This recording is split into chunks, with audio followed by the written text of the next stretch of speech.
నమస్తే అండి. ఈరోజు ఆమ్ ఆద్మీ పార్టీ త్రూగా వచ్చేసి మేము ఇక్కడ ప్రొటెస్ట్ చేస్తున్నాము. ఎందుకంటే ఏ గవర్నమెంట్ కూడా ప్రజలకు ఇబ్బంది కలిగించే ఏ పనిని చేయకూడదు అనేది ఒక రూల్ ఉంది.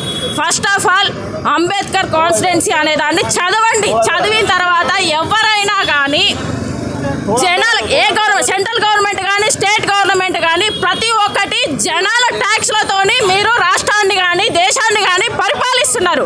కానీ మీరు జనాలకు ఇబ్బంది కలిగించే ప్రతి పనిని జనాల కోసం ఇప్పుడు ట్యాక్స్లు వాళ్ళ మీద రక్తం తాగుతున్నారు.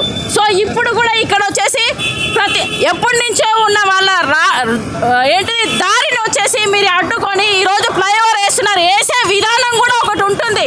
అక్కడ ప్లేస్ ఉంది కదా, దాన్ని బ్లాక్ చేయకుండా జనాలకు ఇబ్బంది కలగకుండా ఏ పనైనా చేయండి. మీరు చేయొద్దు అని చెప్పట్లేదు, కానీ ఏ పనినైనా జనాలకు ఇబ్బంది కలగకుండా చేయాలి. ఈసారి ఇక్కడ వచ్చేసి ఇంకా 3 పిల్లర్స్ బ్యాక్ తీసుకుంటే ఖచ్చితంగా ఇక్కడ వీళ్ళకి చౌరస్తా అనేది వస్తుంది, ఏ ఇబ్బందులు లేకుండా ఉంటుంది.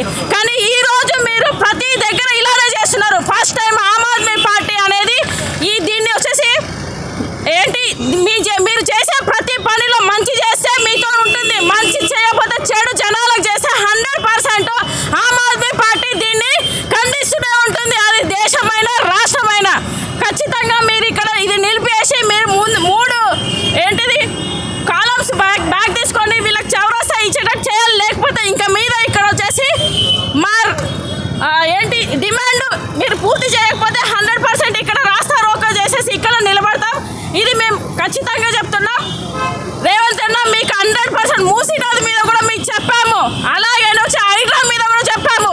మీరు ఖచ్చితంగా మీరు ఒక యూత్ సీఎం ఉన్నప్పుడు జనాలకు ఇబ్బంది కలగకుండా చేసే బాధ్యత మీ మీద చాలా ఉంది. మీరు ప్రతి ఒక్క పనిని కలగజేసుకొని ఇది ఎప్పుడో చేసినా ఈ బ్రిడ్జ్ కానీ మీరు వచ్చేసి దీన్ని కొంచెం ఒక 3 కాలమ్స్ వెనకలు తీసుకొని వీళ్ళకు దారి ఇవ్వాలని చెప్పి